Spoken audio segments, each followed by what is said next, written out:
All right, Eagles Nation, what's going on, everybody? Welcome back to FlyEaglesFly News, the one spot where the passion for football hits harder than an open field tackle. Today's story isn't your typical game breakdown or trade rumor. Nah, this one hits on a human level. We gotta talk about Jaire Alexander and what's going on with him right now, because man, this situation got layers. So word came out recently that Jaire's been thinking about retirement. And not the kind of I'll hang it up when I'm old and washed type of retirement. We're talking about a guy who's still in his 20s, still in his prime physically, but might be stepping away because he's mentally drained. And that's the part that really gets me when I hear that a player's struggling mentally. Football instantly stops being the priority. This isn't about stats or depth charts anymore. It's about somebody's peace of mind. Look, I know a lot of fans out there got strong opinions. I remember when the trade talks were flying around. Some folks were ready to ship him off. Others thought it was a terrible move. We went back and forth. People came for me in the comments, and that's fine. That's what sports talk is about. Passion, debate, disagreement. But this right here, this is different. I'm not here to argue about whether the trade was worth it or not. I'm here to say, pray for the man, seriously, because when you start hearing words like mentally, that's a signal that this isn't just about football anymore. Sometimes you need to take a step back, breathe, and figure out life beyond the game. Jaire's journey has been wild. Man, when he first got into the league, he came out swinging. With Green Bay, for those first few years, he was a problem for quarterbacks. Quick, physical, smart, easily one of the top 5 corners in the game. But then that knee injury hit, and everything started to shift. The Packers, like they usually do, started treating it like a business. Suddenly he was on the trade block, and it felt like they were trying to move him for 2 straight seasons. He ends up in Baltimore, hoping for a fresh start. But then boom, he has one of the worst games of his career. They cut ties fast. Next thing you know, Philly takes a shot. The Eagles bring him in, and fans are hopeful, right?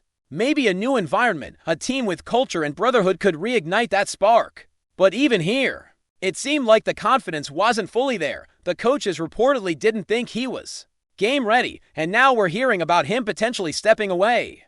That's a hard pill to swallow, especially for someone as talented as Jaire. And here's the part that really messes with me. We just saw what happened with other players who went through mental battles. We've seen guys who looked fine on the outside but were struggling heavy inside. You never want that to happen again. You never want another story that ends in tragedy. This is why I'm saying, forget football for a second. Forget the plays. Forget the interceptions. Forget the trade details. Just hope the man finds peace. Because think about it, we're not talking about some old veteran in his mid-30s hanging on for one last payday. We're talking about a guy who's 28, maybe 29, still supposed to be in the heart of his prime. 2 or 3 more solid years left, easy.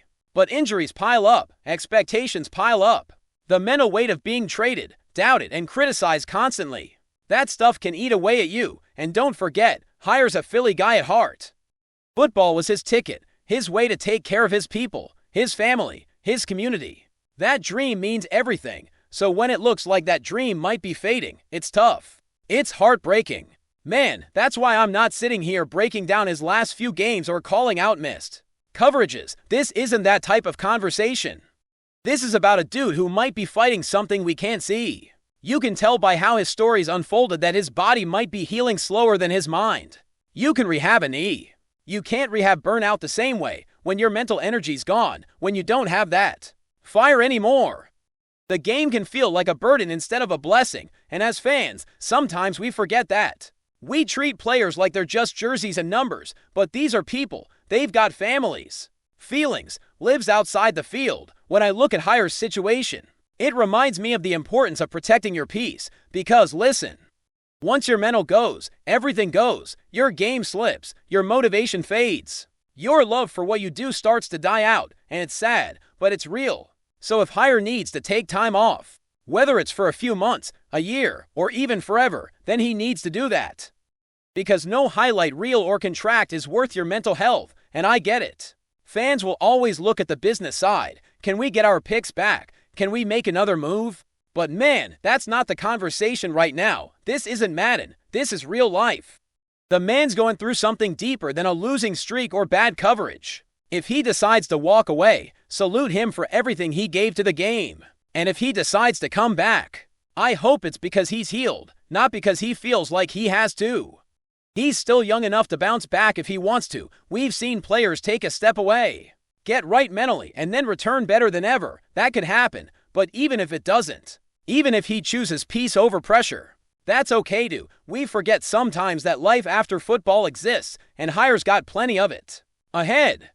So yeah, man, prayers up for Hire Alexander. I genuinely hope he finds that peace he's looking for, whether it's on the field or off, because at the end of the day, if you don't have your mind right, nothing else matters. Not the stats, not the money, not the cheers. You gotta be right up here before you can be right anywhere else, and that's why.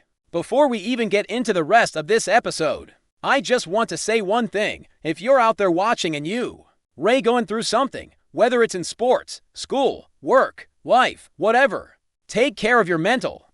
Don't let pride or pressure push you to a breaking point. Step back if you have to. Recharge. Because even the strongest athletes, even the most confident people, can hit that wall. And it doesn't make you weak, it makes you human. So yeah, this part of the story isn't about touchdowns or game plans, it's about perspective.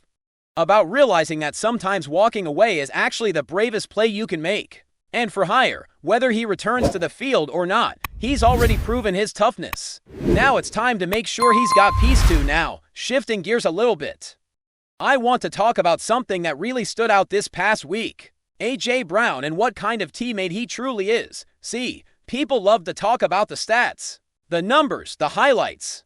But sometimes we overlook the small moments that show what kind of player and person someone is. A.J. Brown is one of those guys who doesn't just play for himself, he plays for the team. And you could see that in the way he carried himself after the game. When reporters asked him about the win, he didn't make it about himself. He didn't complain about targets or say he needed the ball more. Instead, he went out of his way to highlight his teammates. He talked about Saquon Barkley's big run, Devonta Smith's huge catches, and even gave credit to the offensive line for their effort despite all the pressure. He said something that stuck with me. He said, "That's my job. Blocking is part of it. The highlight shouldn't be about me. It should be about Saquon making that play." That right there tells you everything about who A.J. Brown is as a teammate. Now, don't get me wrong, he's a competitor. You can see the fire in his eyes every single snap, but the difference between frustration and leadership is how you channel that energy. A.J.'s the type who wants to win so bad that when things don't go his way, he takes it personally. But not in a selfish way. He uses it as fuel. The man's been double-teamed, sometimes triple-teamed, and still finds ways to contribute. Defenses are scheming to take him away because they know what he's capable of. But he's still out there smiling, encouraging his guys, and playing his role. That's championship behavior. And speaking of Devonta Smith, man, that dude is starting to hit his stride. You can tell defenses are starting to realize that if they focus too much on AJ, they're going to get burned by Smith. He's fast, smooth, and fearless. He's got that Heisman confidence mixed with quiet killer instinct. The chemistry between Jalen Hurts and Devonta is something special. And the more attention AJ draws, the more Smith shines. It's a beautiful balance when it's working, and lately, it's been working real well. But let's keep it real, there's been some noise about AJ and Jalen Hurts. People saying there's tension, that maybe they're not on the same page. Every time something doesn't go perfectly, the rumors start flying. Well, after hearing the full explanation about that last play against Green Bay, I don't buy the drama. Turns out, that play wasn't even supposed to happen the way it did. Hurts and Brown went rogue again. Just like in that game against Seattle last season, the coaches had something else drawn up. But the two of them made a call on the fly. They tried to make something happen. At first, I was heated when I saw it. I thought, what are you doing? That's the game on the line. But when I heard why they did it, it actually made me respect them more. It wasn't about ego. It was about trust. Hurts wanted to get his guy going. He saw how much attention Brown was drawing and decided to take a shot to feed his number one receiver, to keep him engaged. It didn't work out, sure, but the intention was there. That tells me the connection between them isn't broken, it's just human. These are two guys trying to win and trying to keep each other locked in. That's not dysfunction, that's passion. Now, where I do have questions is about the play calling. I gotta be honest, I don't think Kevin Patullo fully knows how to use A.J. Brown the way he should. When Brian Johnson was running the offense, A.J. was moving all over the field, outside, slot, in motion, creating mismatches. You couldn't predict his routes, but lately, it feels like he's become too predictable, too stationary. Defenses can key in on him if they're doubling him every play, move him around, use him in the slot, get creative with the formations. You can't let your best receiver become easy to guard. And that's not on AJ. The talent hasn't dropped. The speed, the strength, the footwork, it's all still there. But if the scheme doesn't put him in positions to succeed, the numbers will dip. And when that happens, fans start questioning his effort, which is totally unfair. He's still the same beast that broke records earlier in the season. It's the system around him that's not maximizing what he brings to the table. Hurts clearly still believes in him, though you can tell by that decision in crunch time. And honestly, that's what leadership looks like, trusting your teammate even when everyone else is doubting him. Sure, it was risky, and yeah, it didn't work out, but you can't teach that kind of chemistry. That's years of grinding together, building that bond, knowing what each other needs without even saying it. Eventually, the focus from defenses will shift. Right now, teams are saying, stop A.J. Brown, stop the Eagles. But when Smith keeps burning secondaries and Saquon starts breaking off those long runs again, teams will have to pick their poison. And when they finally stop shading all that coverage A.J.'s way, he's going to explode again. That's how this offense is built. Waves of firepower. You can't contain everyone. So yeah, maybe the production's dipped a bit these past few games. But if you watch the tape, you see how much A.J. impacts the game without even touching the ball. His routes clear space. His presence opens up the field. His energy keeps the offense alive. That's value that doesn't always show up on a stat sheet. At the end of the day, I think A.J. Brown's story right now is about patience. He's a competitor in a moment where the team's figuring things out offensively. The chemistry's there, but the play calling needs to catch up. Hurts still got his back. The locker room still rides with him. And fans know that when he gets going, the entire offense levels up. It's not a matter of if, it's when. FlyEaglesFly News family, smash subscribe and hit like. Your support keeps the freshest Philadelphia Eagles updates flying in.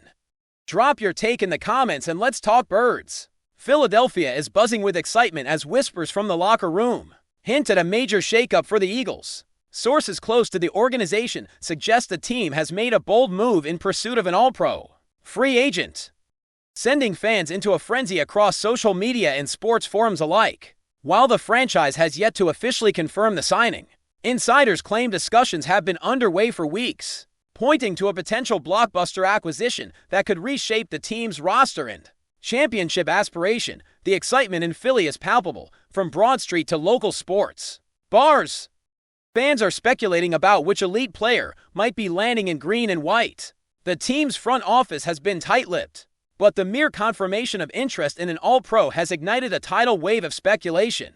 Ranging from offensive powerhouses to defensive game-changers, industry insiders hint that the Eagles are leaving no stone unturned, offering contracts that could rival those of the league's top talent. Rumors suggest that the move could dramatically alter the dynamic of the locker room, with both teammates and rival franchises watching closely. Analysts are already debating the implications. Could this addition fill a glaring need, or is it a strategic gamble designed to send a statement to the rest of the league? Meanwhile, fan reaction has been electric, with chants of excitement echoing during practice sessions and social media accounts exploding with speculation, memes, and countdowns. Philadelphia has a history of bold, sometimes surprising maneuvers, and this rumored pursuit of an all-pro player seems to fit perfectly into that narrative. While concrete details remain scarce, sources indicate that negotiations are intense, and the front office is determined to land a player who can make an immediate impact. Some insiders even suggest that this move could be part of a broader strategy to signal the Eagles' intent to dominate in the upcoming season, sending a clear message to their rivals. Philly is ready to compete at the highest level as the city holds its collective breath. One thing is certain: Eagles fans are thrilled, restless, and united in anticipation. Whether this rumor will materialize into reality or remain a tantalizing what-if is anyone's guess. But the buzz around town is undeniable. For now, the chatter continues, and Philadelphia can't stop imagining what it would be like to see one of the league's top talents Don the midnight green. That's a wrap from FlyEaglesFly News. If you want the fastest Eagles updates, subscribe, drop a like, and turn on the bell. Sound off in the comments. Let's talk birds.